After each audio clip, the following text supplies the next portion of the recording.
नमस्कार विद्यार्थी मित्रांनो, आपण आरोग्य विभाग भरती 2026साठी त्यानंतर झेडपी, महानगरपालिका, जिल्हा परिषद या सर्व एक्झामसाठी एक सिरीज सुरू केली आहे, ज्यामध्ये आपण फुल सिलेबस टॉपिक वाईज शिकवणार आहोत. त्यानंतर आपण त्यावरील क्वेश्चन घेणार आहोत. हा अंतस्रावी ग्रंथीचा पार्ट 2 आहे MCQचा. चला तर मग आजच्या प्रश्नांना सुरुवात करूया. प्रश्न पहिला, पिट्युटरी ग्रंथी कोठे स्थित असते? तर याचं उत्तर आहे मेंदूच्या तळाशी. प्रश्न क्रमांक 22, पिट्युटरी ग्रंथीला मास्टर ग्लँड का म्हणतात? तर याचं उत्तर आहे बघा, ती इतर अंतस्रावी ग्रंथीवर नियंत्रण ठेवते. प्रश्न क्रमांक 23, वाढ नियंत्रित करणारे हार्मोन कोणते? तर याचं उत्तर आहे बघा, ग्रोथ हार्मोन. प्रश्न क्रमांक 24, ग्रोथ हार्मोन कोणत्या ग्रंथीतून स्रवते? तर याचं उत्तर आहे पिट्युटरी. प्रश्न क्रमांक 25, ग्रोथ हार्मोनची कमतरता झाल्यास कोणता विकार होतो? तर याचं उत्तर आहे बुटकेपणा. प्रश्न क्रमांक 26, थायरॉईड ग्रंथीची वाढ झाल्यास कोणता विकार होतो? तर याचं उत्तर आहे गोइटर. प्रश्न क्रमांक 27, थायरॉक्सिन हार्मोन तयार करण्यासाठी कोणता घटक आवश्यक असतो? तर याचं उत्तर आहे बघा आयोडीन. प्रश्न क्रमांक 28, शरीरातील कॅल्शियमचे प्रमाण नियंत्रित करणारे हार्मोन कोणते?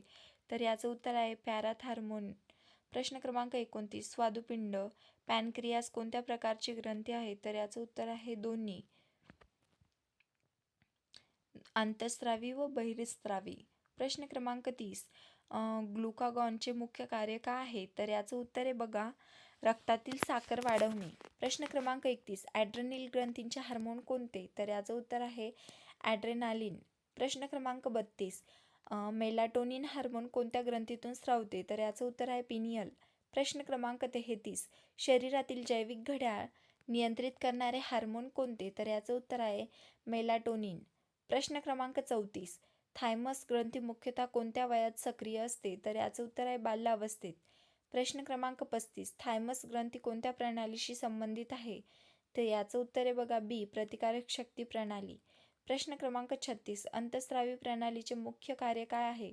याचं उत्तर बघा, शरीरातील क्रियांचे हार्मोन्सद्वारे नियंत्रित करणे. प्रश्न क्रमांक 37, पिट्युटरी ग्रंथी कोणत्या ग्रंथीच्या नियंत्रणाखाली असते? तर याचं उत्तर आहे हायपोथॅलमस. प्रश्न क्रमांक 38, हायपोथॅलमस कोठे असते? तर याचं उत्तर आहे मेंदूत. प्रश्न क्रमांक 39, हार्मोनची क्रिया कशाद्वारे होते? याचं उत्तर आहे बघा रक्तप्रवाह. प्रश्न क्रमांक 40, अंतस्रावी ग्रंथींना नलिका का नसतात? तर याचं उत्तर आहे बघा, त्या हार्मोन थेट रक्तात सोडतात.